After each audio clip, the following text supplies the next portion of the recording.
All right. Good evening and welcome. I'm Gene Beach, president of the Highland Township Historical Society, and this is the second of two presentations on the pickle industries that played an important role in our community for roughly 80 or more years.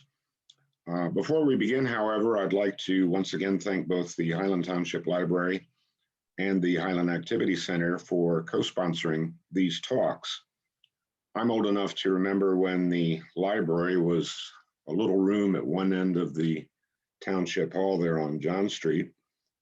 And I also remember in the early 80s when Pat Woods, among others, first began talking about the idea for what was then called the Senior Center, and I confess there are times I still slip and call it that. But in any event, I've had the pleasure of watching both the library and the activity center grow and evolve into what I would truly call a premier cultural and social institutions. And I'm grateful that they are able to provide opportunities like this, not only for me, but for others to get together, even if it's only by Zoom, and learn about our community and share a little bit of history. And with that, let's get started. I'm sure, let's see, gotta get going here. There we go. I'm sure at least some of you have heard of the R.L. Polk Company.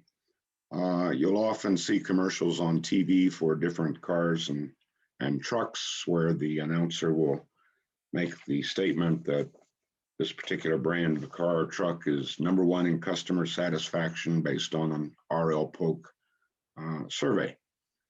And indeed, the Polk Company, which is based in Detroit, has been compiling and selling and analyzing data for, well, since the 20s. But before that, it was best known as the publisher of what were known as gazetteers and business directories.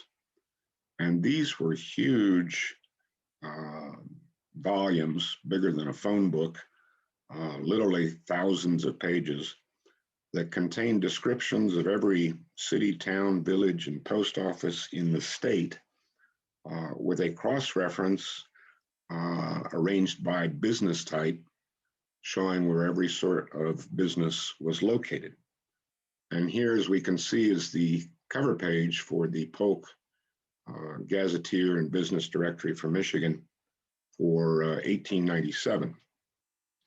So suppose that you wanted to know where all of Michigan's pickle manufacturers were. Well, you would turn to page 2179 and you would find this list. And as you can see, it has some pretty big names on it. H.J. Heinz Company had factories in Benton Harbor. They also had one down in Saginaw. And the Williams Brothers and Charbonneau Company had 3 factories, one in Detroit, another one in Napoleon, and another one in Norvell. But the one that we're interested in this evening, and so far that I have kept blurred out, is this one. Needham, Mrs. W., Highland Station. Now, I'd ask you to think about that for a moment. That Polk directory includes hundreds of listings for women who were dressmakers, milliners, carpet weavers, music teachers, nurses. In other words, businesses and activities that were traditionally confined to and dominated by women. But having spent a great deal of time looking through that directory, this is only one of a handful of women who are listed as owning and running any sort of factory or processing plant. So how is it that Mrs. W. Needham of Highland Station came to be included in a list of pickle manufacturers alongside such big names as Heinz and the Williams Brothers? And what happened with the business that she started? Well, that's what we will be talking about this evening. Now, Marianne Warner was born in November of 1865 in Stratford, Ontario, Canada. She was the daughter of Richard Warner by his second wife, Mary Hollingsworth. Her father died when she was only 12, and since she had three younger siblings, by that time, I suspect that much of the work of caring for those children fell to her, all of which may explain why in November of 1880, she married William Needham, who was a cooper. Both of those photos, by the way, are from a larger family portrait that we'll see later on that was taken about 1902. I confess I don't have access to any earlier photos of either of them. Now, William was himself a widower with a number of children by his first marriage. And truth be told, he was a good deal older than Marianne. But for the times, that was hardly unusual. We need to remember that for most folks in the 19th century, marriage was less about romance than it was about security and peace of mind, knowing that there was someone watching over your children while you were at work, or knowing that you had food on the table and a roof over your head thanks to your husband's job. And being a cooper was really a pretty good job back in those days. All of the packaging that we take for granted today, cardboard boxes, metal cans, glass jars, all of that was just starting to be introduced. So pretty much everything that needed to be stored or shipped in a durable container was packed in wooden barrels of one sort or another. Indeed, cooperage was considered a skilled trade or profession that had recognized levels of skill. An apprentice would typically start off as a dry cooper who would make small casks to store and ship things like fruit, vegetables, tobacco, or nails. He could then advance to making so-called dry tight barrels, which were designed to keep moisture out, but not necessarily retain fluids. Those would be used for things like salt, flour, crackers, salted meat, gunpowder, that sort of thing. From there, he might choose to specialize in what was called white cooperage. These were the wooden items like butter churns or wooden pails or wash tubs. Or he could become what was called a wet cooper. That was generally regarded as the pinnacle of the art.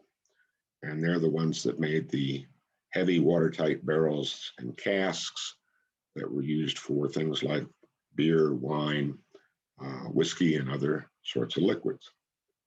So skilled coopers were in constant demand, which is probably why in late 1880 or early 1881, William Needham felt comfortable leaving Canada and coming here to Highland, where he quickly found employment as a cooper at the Highland Vinegar and Pickle Works. Because as we discussed at our last session, that firm had its own cooperage shop that was employing a dozen or more men to make the barrels that both the vinegar and the finished pickles were in. Indeed, the Milford Times for October 22 of 1881 reported that the company was building an addition to the cooperage and was looking to hire another 7 or 8 coopers. Now, I suspect some of you, most of you probably recognize this as the southeast corner of M59 and Milford Road. It's kind of forlorn looking at the moment. Of course, if you've been in the community any number of years, you probably remember when it looked like this with the Marathon Station. And if you're a real old timer, you may remember when it looked like this with this house on the corner. This view, by the way, is looking north from what today would be the McDonald's parking lot. You can see the steeple of the old Congregational Church. M59, which was only 2 lanes, is down here in this trench, totally hidden. And notice how flat and level this land is. They took a lot of earth out of there when they put the Marathon Station in. Anyway, at the time that the Needhams came, back in the 1880s, this area was at the northernmost end of the original village of Highland Station. And it was here that the Needhams settled on the 6 lots that I've sort of colored in pink, right on that corner. And they had started out with a small house and barn. Now remember, Marianne was still a young woman when the family came here. She was in her late teens. Even so, I'm sure she had, like most young women of that time, mastered the essential domestic arts, including how to make pickles. After all, before the days of refrigeration, pickling was one of the few ways to preserve not just cucumbers, but other vegetables, fruits, eggs, and even meat. But at some point, she decided to do more than just put up pickles for her own family, and instead began to make them for sale to others. Just when she made this decision isn't entirely clear. Years after the fact, the company's labels indicate that it was established in 1887, but whether that's the date she first started making pickles and selling them or when it was more formally established is not entirely clear, but that's the best evidence that we have at this point. As for why she started to make pickles for sale, again, we're left to kind of speculate. But as a young wife who was starting to have children now of her own, and whose husband was considerably older, and who had just moved to a totally new country, leaving family and friends behind, she may very well have decided that she wanted some additional security by having her own source of income should something unfortunate happen. And since Highland had become, by this time, a major center for pickle production, the idea of putting up and selling her own pickles probably would have been fairly natural.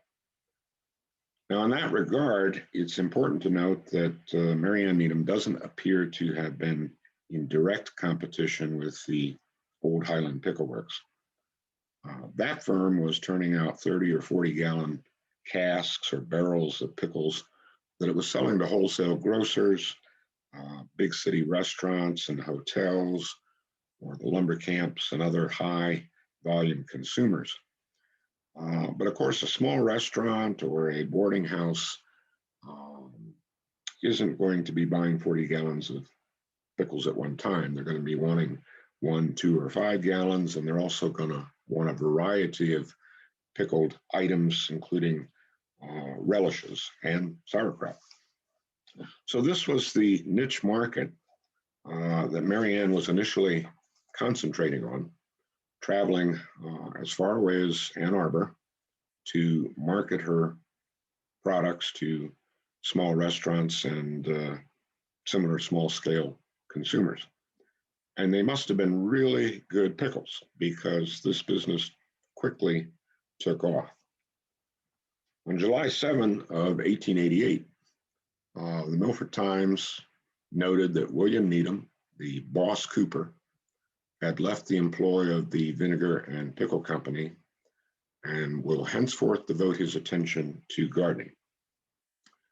This is, of course, 1 year after that 1887 date on the label, so presumably her business was doing well enough in just a year or so that her husband felt comfortable leaving his job at the Highland Vinegar Works and helping out. As for the notation about gardening, as we'll see in just a bit, William Needham was in fact an avid gardener and had also acquired or would soon acquire a farm just west of the village where he would soon be planting cucumbers to use in the family pickle business. Now, in that regard, it's interesting to talk about the name that they chose to identify this new company, the Domestic Pickle Works. The story goes that it was chosen to honor the fact that Marianne started all of this in the kitchen of her own home. But it also serves to underscore the fact that this was indeed a home-based, family-run business. Of course, this being the 1880s and 1890s, I suspect there were a lot of folks who found it difficult to wrap their head around the idea of a woman owning and managing a pickle works. For example, the first time the business is mentioned is in the Milford Times for June 14, 1890. And as you can see, it's reported that William Needham of the Domestic Pickle Works is putting up a more commodious pickle house. So there's no mention of Marianne in that. And this holds true for many, but not all, of subsequent press accounts, all of which means that when you do come across references like that Pope directory that refer to this as Marianne's company, it does make you sit up and take notice. Now, this more commodious pickle house took only a few weeks to build, and they decided to celebrate its completion with a party. So as the Times reported on August 2 of 1890, there will be an ice cream festival on Saturday evening at the new pickle house of Mr. Needham for the benefit of the Methodist Episcopal Society. They will endeavor to make it an extra affair, and a grand time is expected. The Clyde Cornet Band will be present and furnish music for the occasion. Everybody invited. The society can't be beat on their ice cream and big dishes. So that was entertainment in 1890s Highland. Go to the pickle house and have an ice cream social. The Clyde Cornet Band, by the way, was a group up in Clyde, amateur musicians who would get together once or twice a week for practice. And they would often appear then in various parades, 4th of July, Memorial Day, as well as other civic events and indeed social events such as ice cream socials. And as this old photo shows, they took their hobby very seriously, spending their own money to buy all of these fancy uniforms and so forth. But in any event, this new pickle house was quickly put to use. According to an item in the Pontiac Gazette for October 3 of 1890, the company had some 8,000 bushels of cucumbers salted away, many of which the Needhams are said to have grown themselves. But in order for the business to expand even more, they would need to start buying produce from other local farmers. So the following spring, Marianne had this little advertisement put in the Milford Times. Cucumbers wanted. We are ready to make contracts for 100 acres. Apply immediately at the Domestic Pickle Works. Now, I have no idea what it costs to run that little ad in the Milford Times, maybe $2 or $3. But money talks, and even a dollar can squeak pretty loud. And the last thing a good businessman wants to do is to insult a paying customer by getting their name wrong. So I really don't think it's a coincidence that in the very same issue, the Highland correspondent to the Milford Times writes as follows: the Domestic Pickle Works, Mrs. Needham proprietor, are advertising to contract 100 acres of cucumbers. There's no ambiguity in that statement. Indeed, it sounds very formal, almost legalistic. Mrs. Needham proprietor. So I have to wonder whether maybe somebody put a bug in the ear of the paper's editors to make sure that she was given her rightful credit. Let's put that aside for a moment, however, and look at what it also tells us about the company's growth. Clearly, by 1891, this was now a major operation with a new, larger facility that was capable of turning out a sizable amount of product. And to give you a sense of just how much we're talking about, Fred Harris, who served as Highland Township clerk for many years, wrote an article about cucumber production in Highland in 1894. And it was originally published in a newsletter by the Michigan Grange and was later reprinted in the Milford Times. And in that article, Harris notes that Highland area farmers averaged 150 bushels of cucumbers to the acre, each bushel weighing roughly 54 pounds and selling for 45 cents. Now, obviously, those numbers varied over the years, especially the price per bushel. For what they're worth, I've used them to put together this graphic to give you a sense of the scale of Marianne's business. She is soliciting contracts for 100 acres of cucumbers. And at an average of 150 bushels per acre, we're talking about 15,000 bushels. At 45 or 54 pounds per bushel, we're talking about, 8,000 or 810,000 pounds, or basically 400 tons of cucumbers. And she is paying out to farmers over $6,000. Those are pretty impressive figures for a business that started in the family kitchen just a few years before. Now, as those numbers also make clear, this operation had, by this time, grown far too large for the two of the Needhams to handle alone.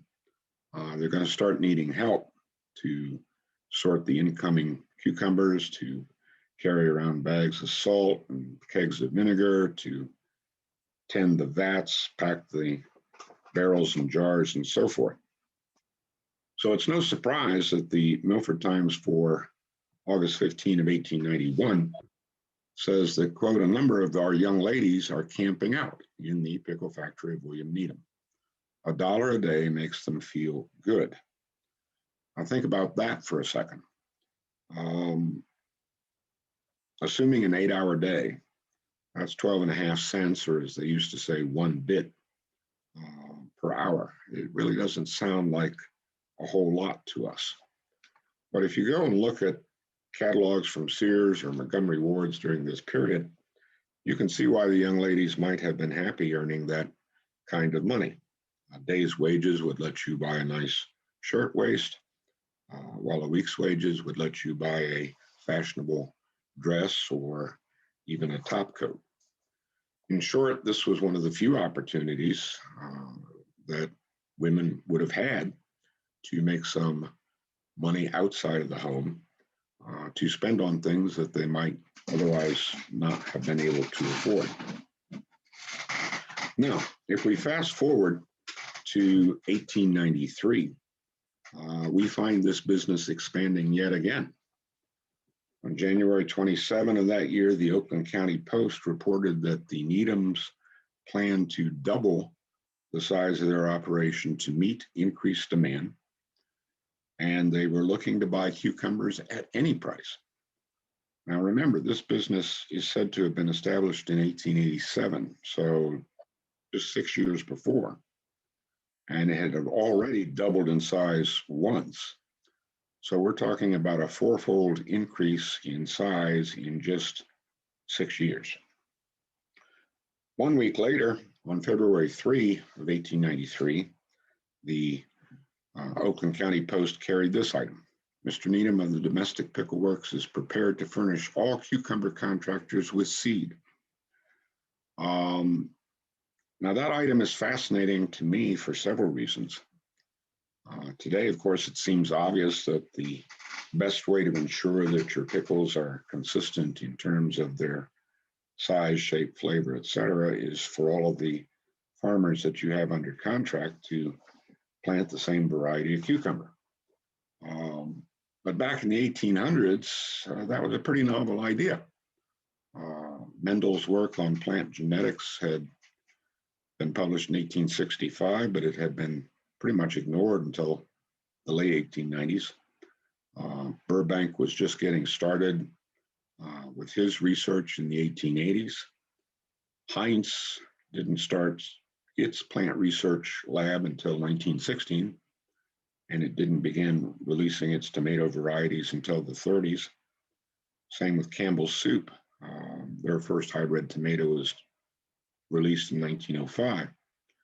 So for the most part, farmers in the 1890s got seed from either the local grain elevator or from a neighbor, or they just saved it from year to year, and neither knew nor cared about things like cross-pollination and plant genetics, so long as what they planted yielded a crop. So by offering to sell seed to these contracting farmers, Needham was, in a very real sense, a little bit ahead of his time. And since we know that he was an avid gardener and had experience growing his own cucumbers, I've often wondered whether perhaps the seed he was selling may have been some variety that he himself had either developed or tested. At this point, we'll probably never know, but it is an interesting idea. But in any case, 1893 was a very busy year for the company. By the end of February, a number of contracts had been made to supply cucumbers at 50 cents a bushel.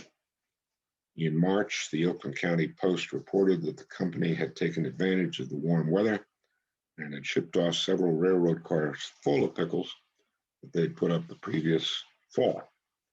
In April, the Milford Times noted that William was using, quote, a lot of paint on the house and the fence and also on the pickle house, which has greatly improved the looks of his property.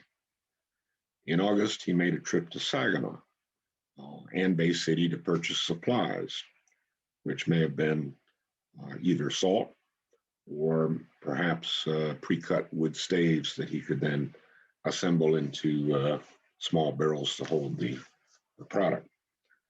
In November of that year, the Oakland County Post reported he had made a business trip through southern Ohio, possibly to drum up new customers that far south.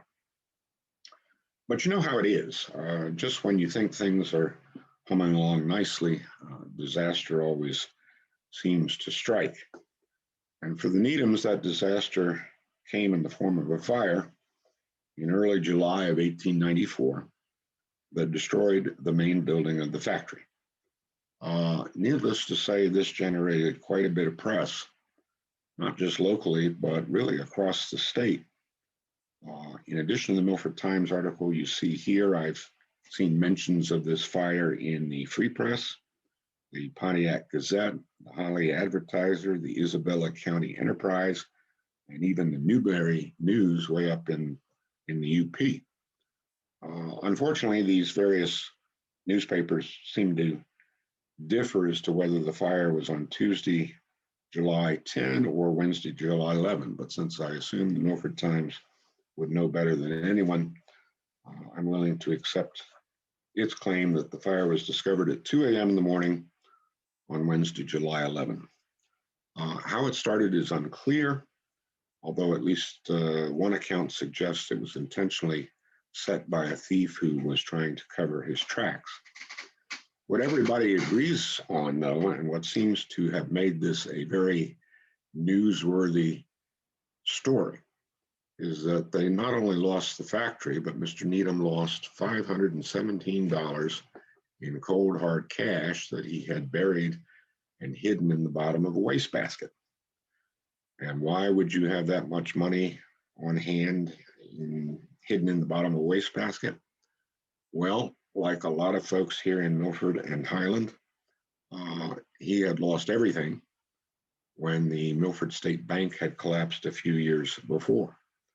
So he had lost faith in the banking institution and kept all of that cash there in the wastebasket.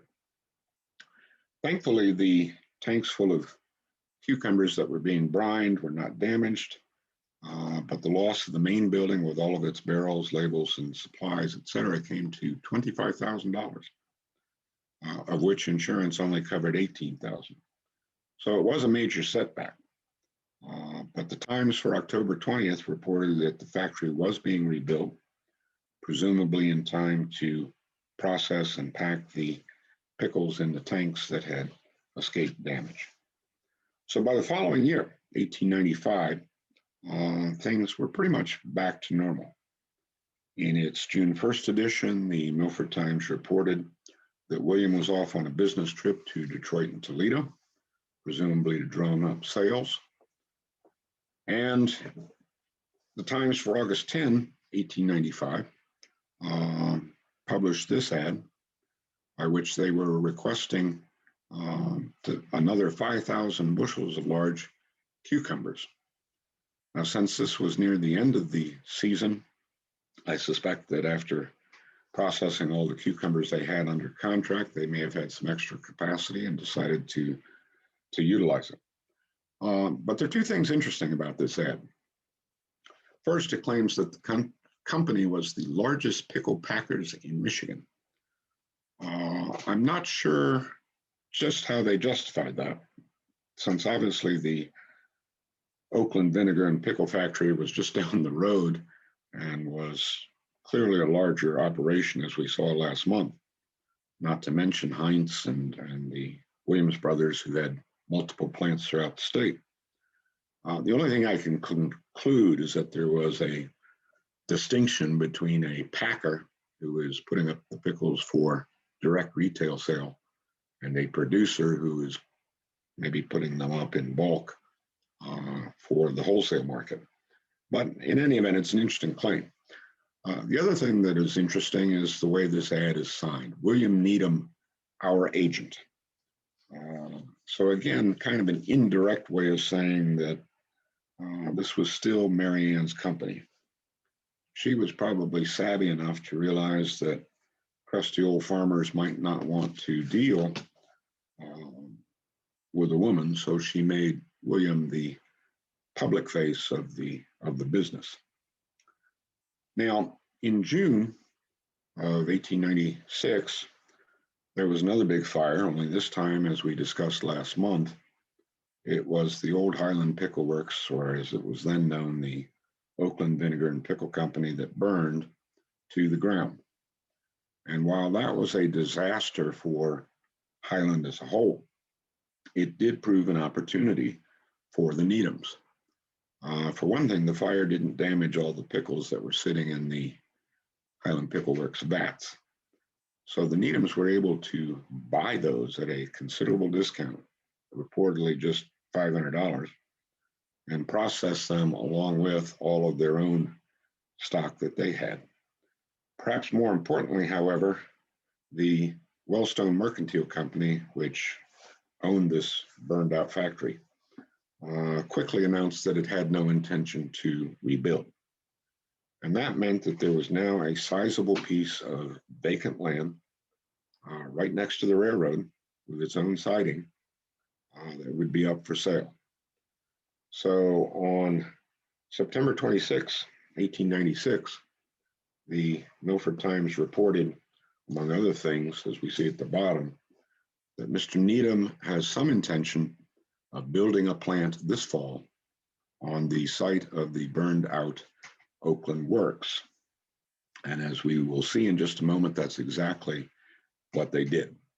But since we're kind of at the halfway point here, I thought we might just take a minute or two to stretch our legs. I don't have any video or music this time around, but I do have a little short timer. So in 2 minutes, we will return.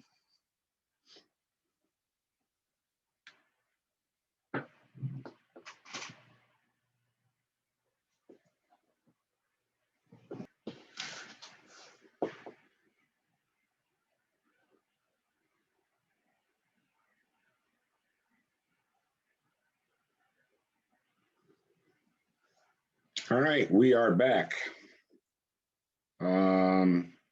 As we saw before the break, the Needhams acquired the site of the old Highland Pickle Works, where they not only built a new factory, but also a sizable new home right next door. And this is it.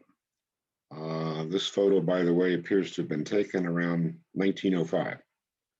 The view is from East Livingston Road looking south. So the railroad would be to the right of this picture. Notice, by the way, the tall smokestack that has the word domestic painted on it. That would have been visible to trains that were going up and down the tracks through Highland Station. Now, as I said earlier, William was an avid gardener, and as this photo shows, he had some very beautiful flower beds around this factory.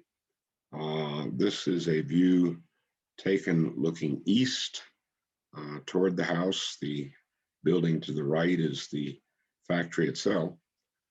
And it is said that when folks would get off the train at Highland Station, or it would stop there for a while, that passengers would either stick their heads out the window or would actually get off the train for a minute or two just to walk over and see all of these flowers.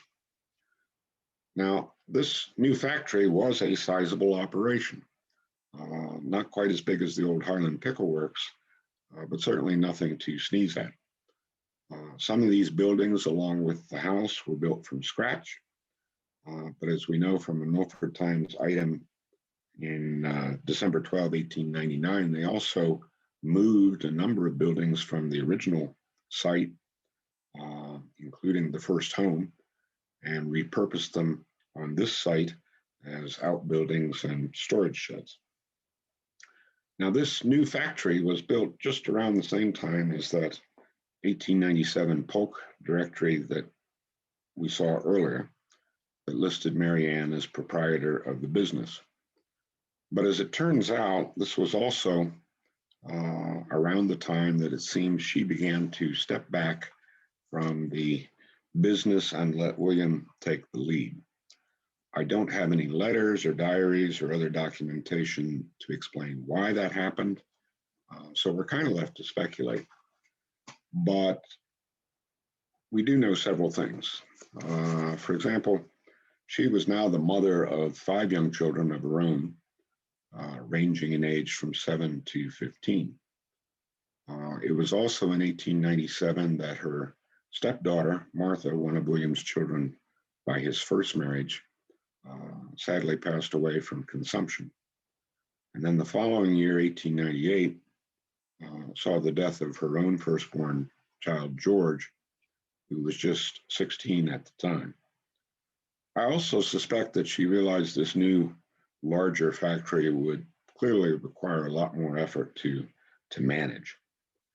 And it did represent a clear break from the past, since she was no longer occupying the home where the kitchen was in which all of this had started. But for whatever reason, from 1898 onward, William is the public face of the company.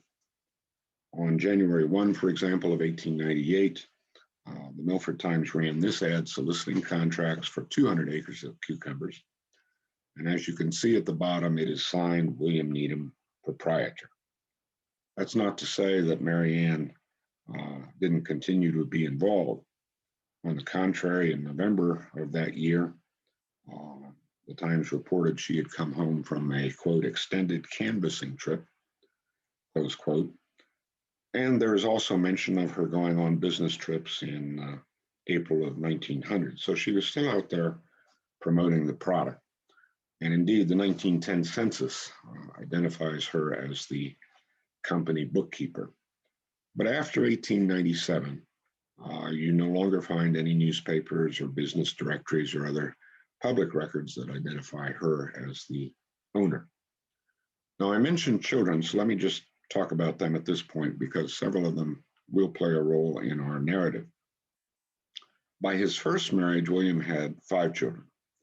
William J., the oldest, was born in 1867, but died in 1884, just a few years after the family came here. Martha, the second child, was born in 1874, but as I said, died of consumption in 1897. The third child, Thomas, was born in 1875, and I'll talk about him a bit more in just a second or two.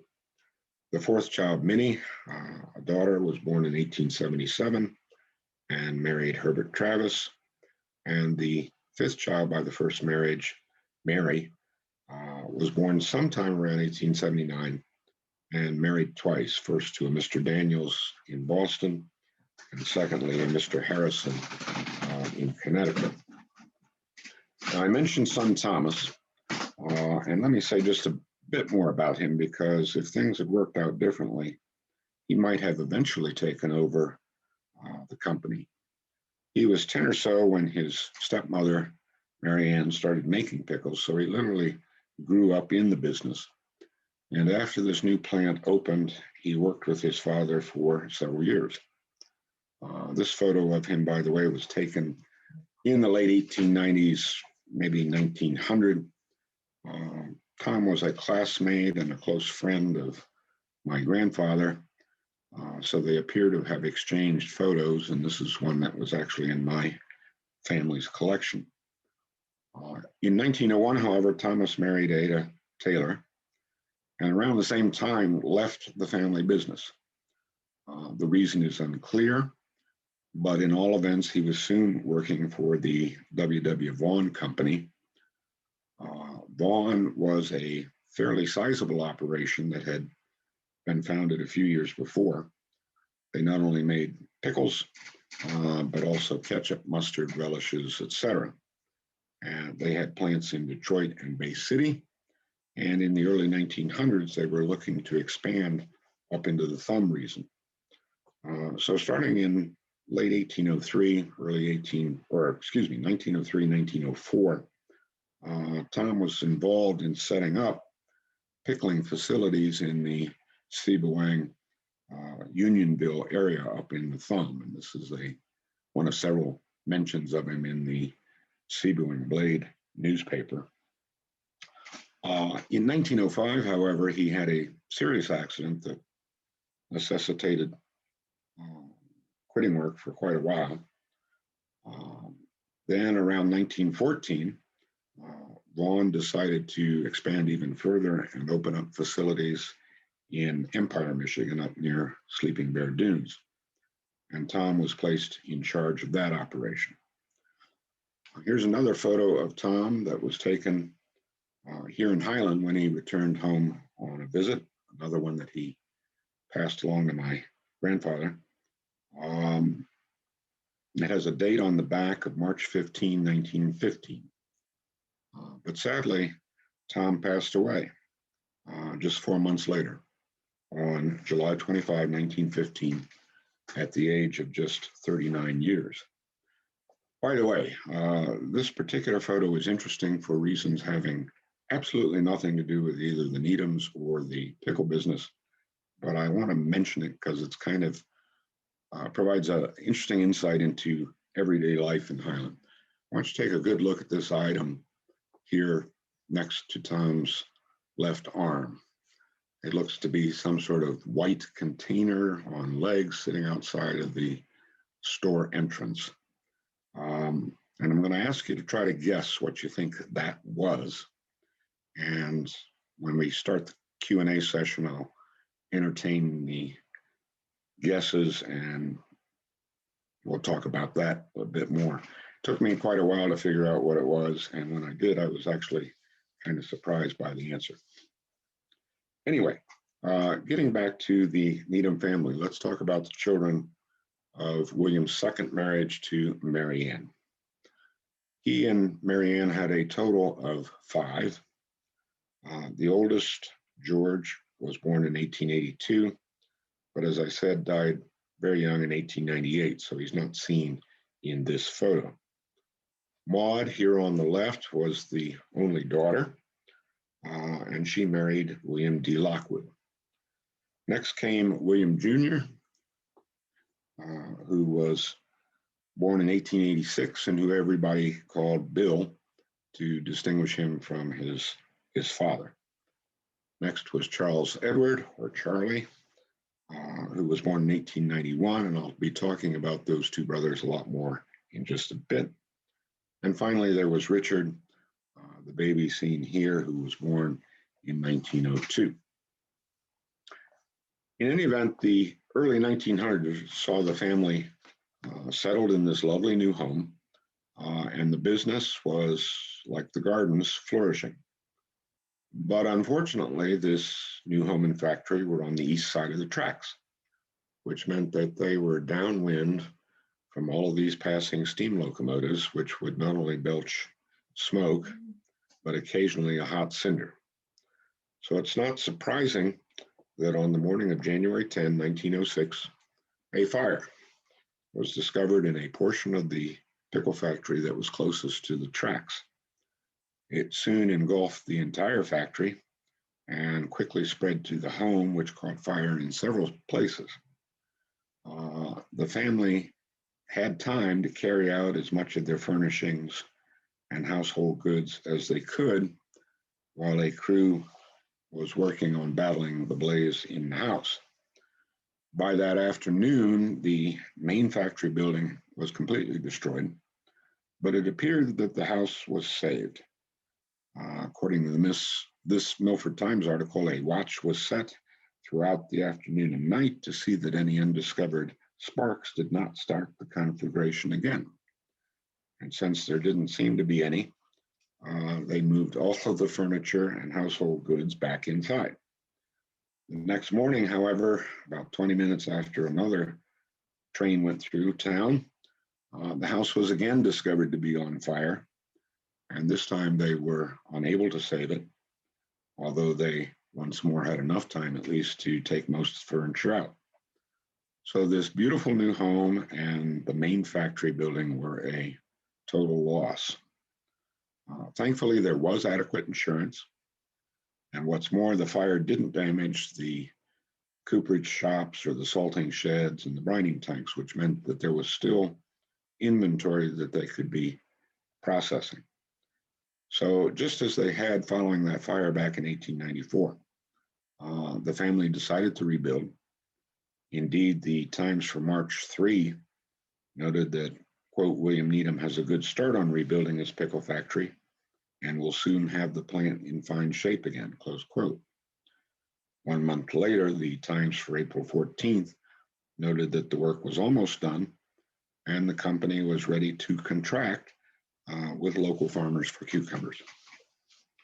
So by mid-1906, a new factory was finished and ready to carry on the business.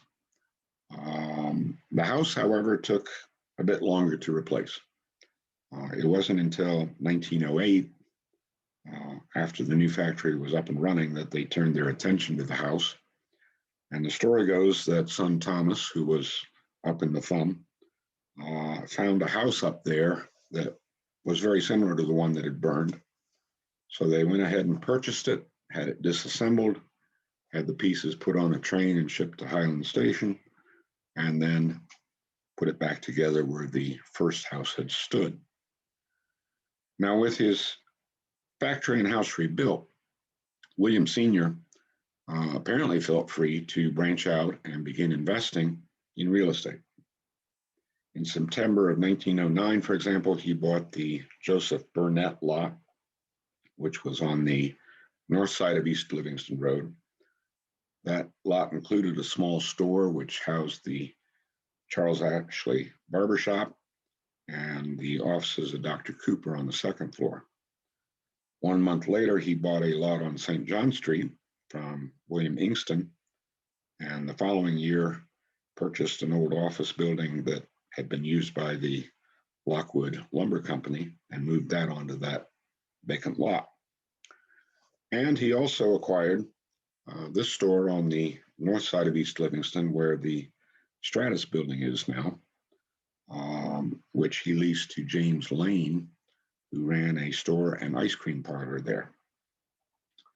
William's biggest real estate venture, however, came after yet another big fire.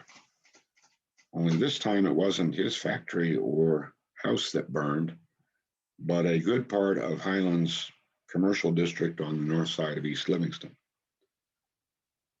In June 1 of 1912, a lamp started flaring up in the old Keller and Waterbury store that occupied the northeast corner of Milford Road and East Livingston. So Frank Keller, who was one of the owners, grabbed the lamp and tried to carry it outside, but in the process bumped his arm against a door frame, causing him to drop the lamp, which then promptly crashed to the floor and exploded. And so with all of that liquid fuel, the fire quickly spread and soon engulfed the entire building, as we can see in this photo looking east. This would be East Livingston. This is St. John Street.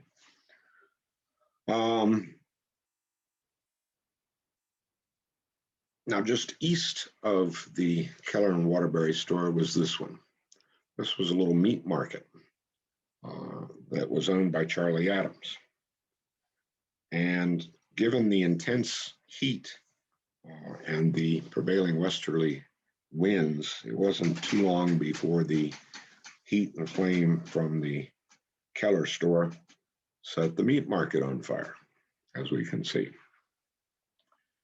East of that was the Lane ice cream shop that William owned. And thankfully, there was enough of a lane or fire break in between it and the meat market that the damage was confined pretty much to the west area. And of course, by this time, virtually every man, woman, and child in Highland Station had turned out to form a bucket brigade. And in fact, you can see a gentleman up here on the roof of Lane's ice cream parlor throwing a bucket of water on the roof. All of these photos, by the way, are thought to have been taken by Clara Fessenden, who was a local amateur photographer who it's thought took many of the early photos that we have of Highland in the 1900s. Now, as I mentioned, the destruction of the old Highland Pickle Works in 1896 had created an opportunity that William was able to seize upon. And this devastating fire in 1912 presented some opportunities as well.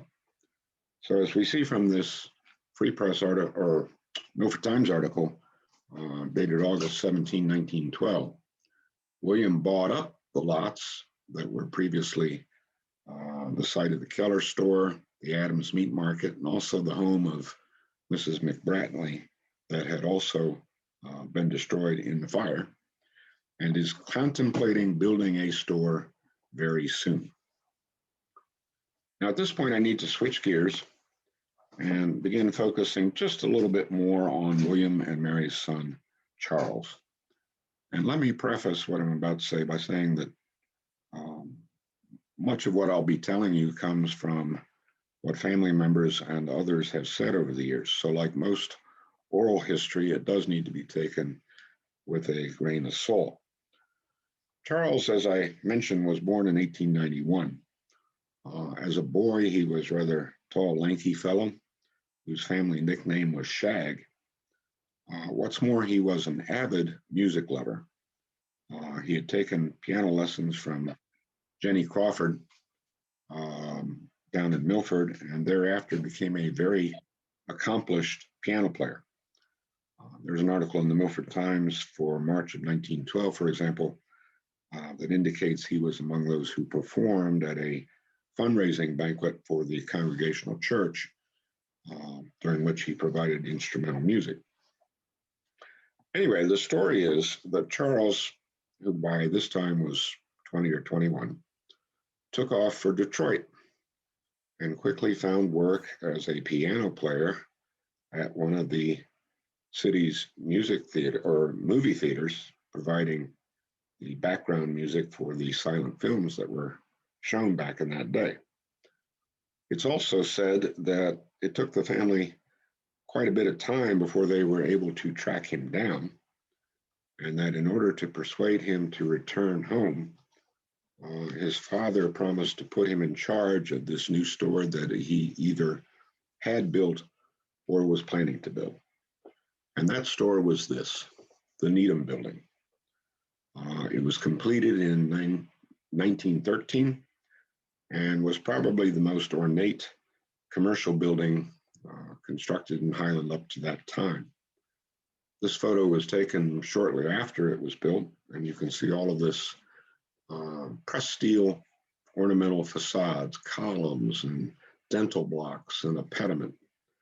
It also had this recessed entryway with large display windows like you would see in larger city or town. Here's another photo of it taken in the late 30s or early 40s when Clayton Rourke had his grocery store there. And as you can see, Needham Building, 1913, up in the pediment. Today, of course, all of that ornamental trim is gone, such that the building looks kind of, well, plain.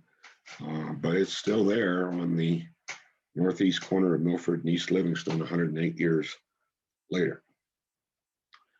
Now, at this point, imagine that you are William Needham Jr., or Bill, as I will refer to him.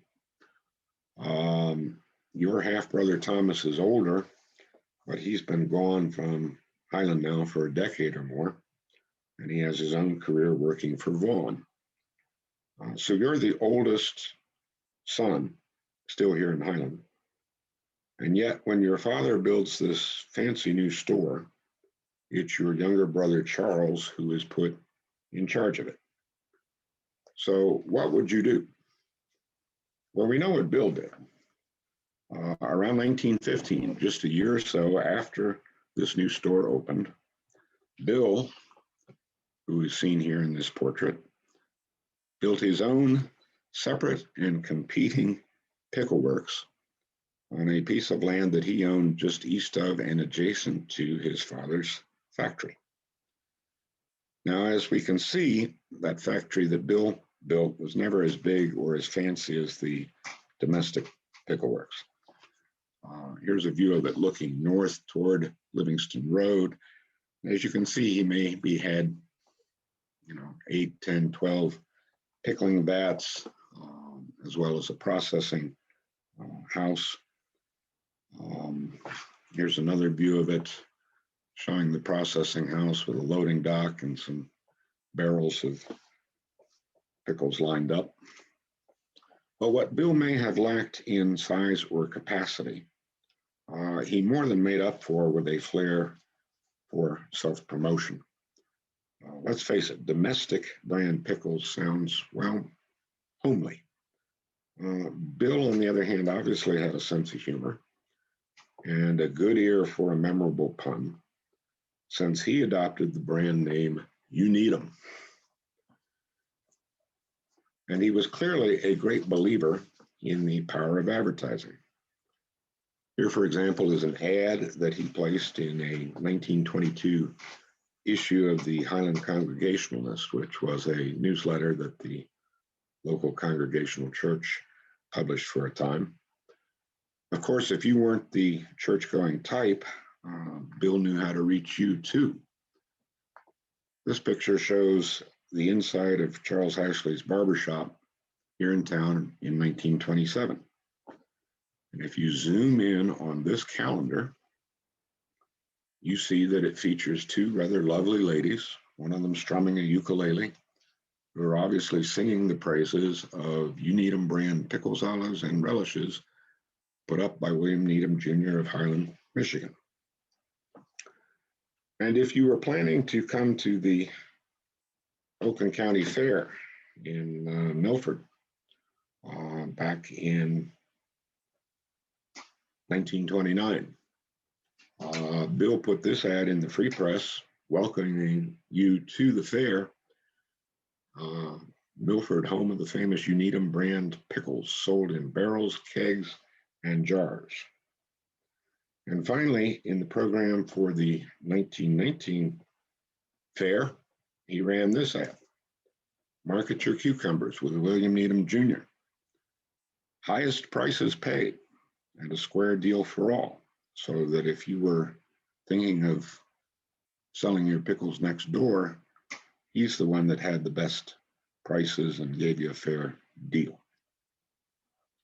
So there was, shall we say, a rivalry between these two Needham family pickle companies, which only intensified after Brother Charles took over his father's business. Charles, as I said, had been given the Needham family store, which sold groceries and general merchandise. This is an ad for it. He called it the Up-to-Date Store. Anyway, around 1920, Charles, who was then 28 years old, married Florence Arthur of Heartland, and they had two children.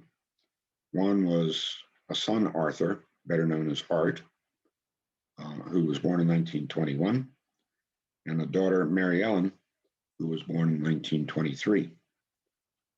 Sadly, Florence, his wife, contracted some diphtheria soon after her daughter's birth, and she died just 2 weeks later. So Charles was left a widower with two young children, who his mother, Marianne, thereafter helped to raise. Anyway, it was around the time of Arthur's birth, that is to say, William Sr.'s grandson, that Charles began to assume running the Domestic Pickle Works.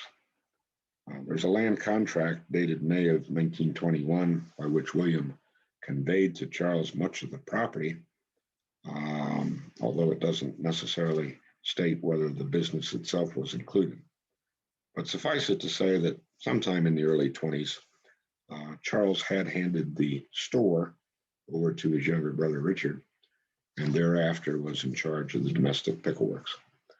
And after his father's death in June of 1926, Charles had complete control and ownership.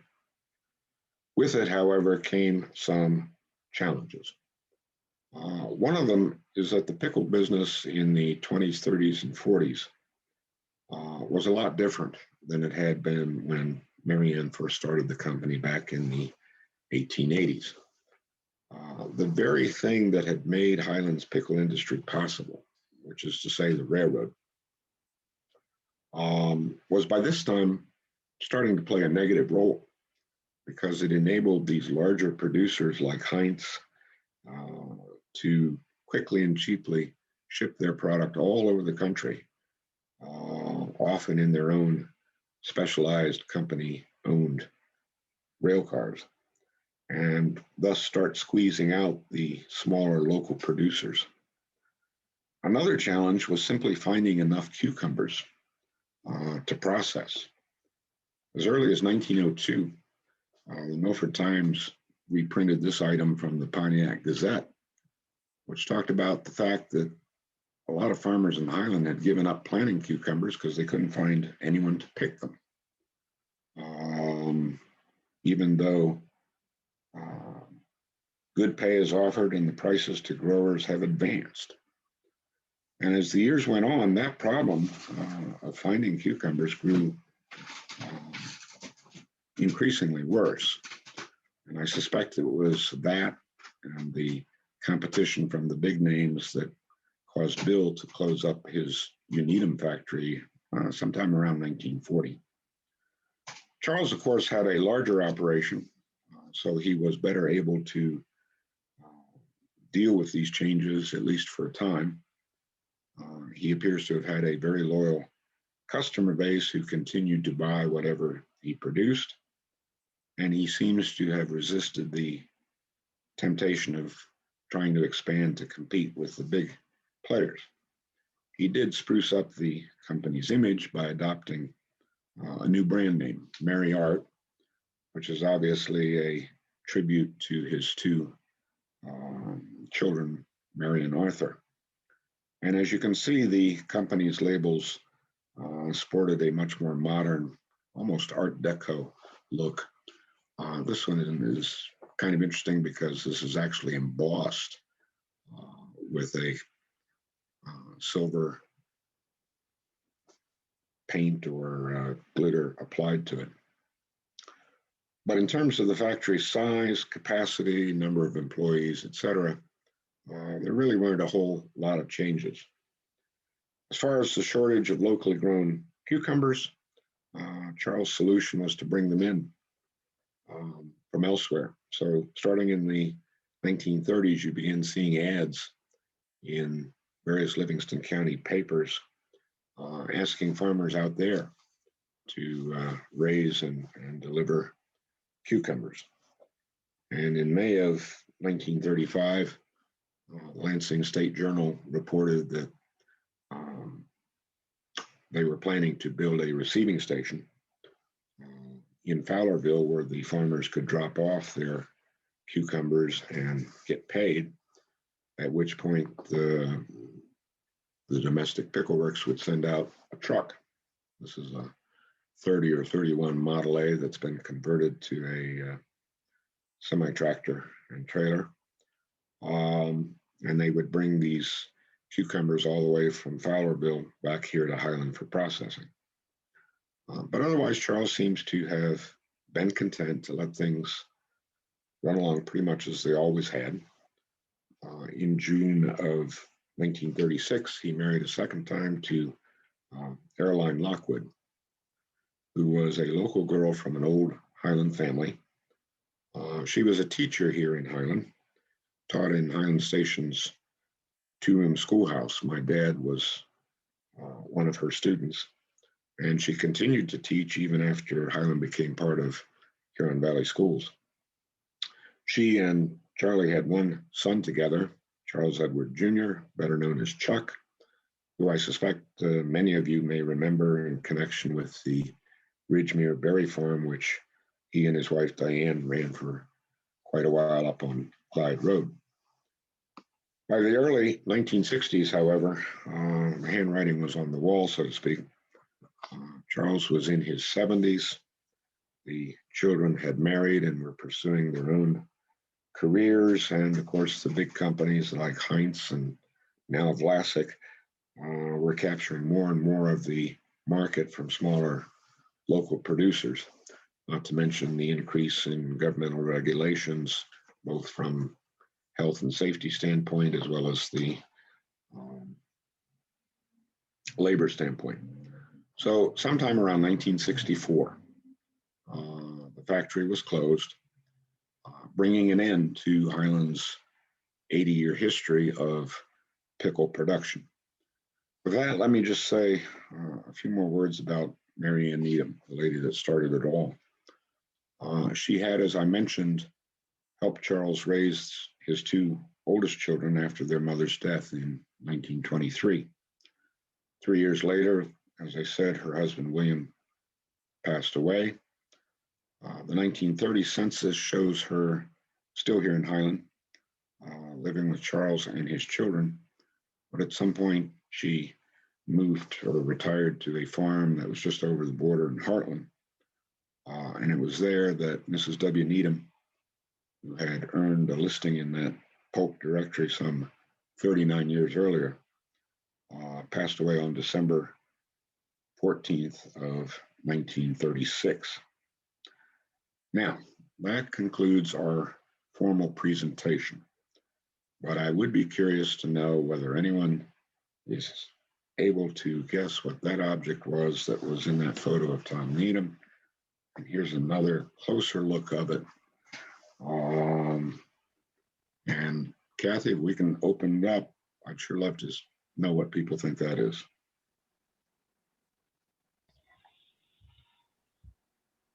I have no idea. How about a spittoon? Not a bad guess. Crackers? No. No? Good guess, but no.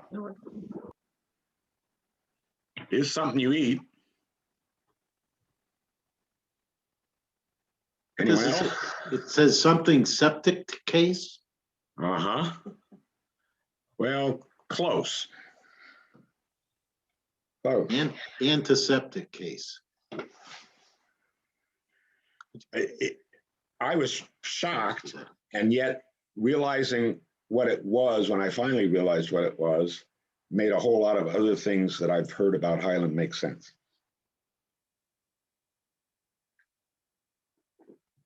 Any other guesses before I spill the beans here?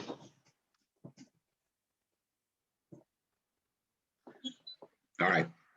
Believe it or not, that is a specialized double-walled cooler that was used by the seal shift oyster system that allowed local grocery stores to display and dispense fresh shucked oysters from the East Coast.